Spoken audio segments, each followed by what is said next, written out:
திருவள்ளூர் மாவட்டம் பாப்பிரெட்டிப்பள்ளியில் குடியிருப்பிற்கு நடந்து செல்லும் பாதையில் பாறைக்கு இடையில் பதுங்கிய சுமார் 7 அடி நீளமுள்ள மலைப்பாம்பை தீயணைப்புத் துறையினர் சுமார் 1 மணி நேர போராட்டத்திற்கு பிறகு பிடித்தனர்.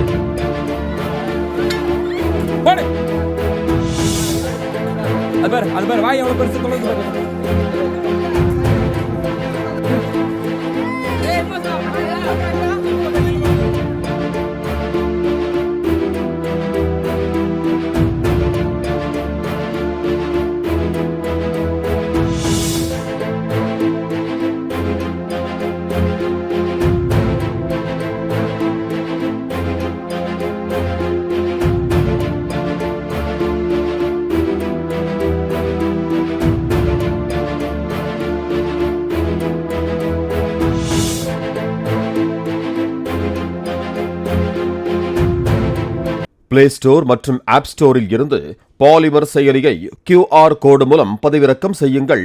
செய்திகளை உடனுக்குடன் பெறுங்கள்.